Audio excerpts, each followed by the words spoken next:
well, I'll say one of the problems that you have with big government, we do have obviously a television channel, CPAC, that does constantly show what's happening in Parliament.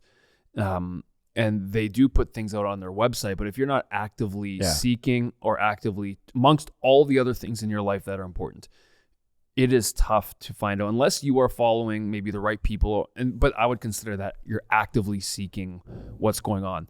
And there's interesting things that so many times, actually during COVID, there's some precedent-setting bills that went through. They actually didn't go through the proper process. Yeah. They just pushed and rammed it through with the Liberal and NDP coalition that they had, right? So Bill C-63 is a big one. I'll bring it back a little bit for some history. If you remember back, I think it was 2016, where Bill C-16 came on about amending the charter and the rights to talk about sexual identity, sexual expression, gender identity, as that can be considered hatred and harms against people. And that was expressed, and that was a big thing at the time. But what some people are saying is Bill C-63 is that on steroids. Yeah. It's continued overreach. You have this bill was actually brought up in 2021 as Bill C-36, but it didn't go through because the election happened. So Parliament discontinued, and it was gone. So now it's brought back. Yep. The basics of it is called the Online Harms Act. Yeah, the Reduction of Child Online Harm, something like that. Which great. Sounds good. Yes. I want and that's how they always to are be framed. Harmed less. That's the thing, is they're always framed that way.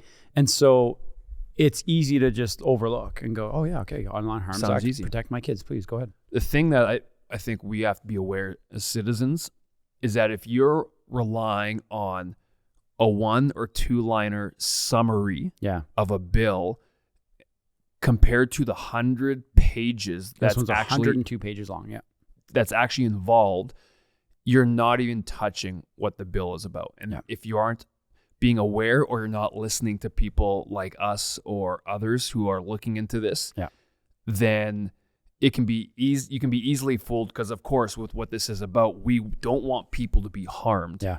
We want to reduce children being exposed to things online. But then the questions that come to my mind is, do we want to rely on the government for that? Yeah. Or how do we navigate those type of things? So just so everybody knows, this bill was brought up in February, end of February, for its first reading. It has not gone back to Parliament for its second or third reading. They had debate about it, and then it goes away for revisions and changes. Then they'll come back and bring it again. That's the typical process. After it goes through the House, it will end up going to the Senate, and they'll have their debates and they'll do their votes as well. So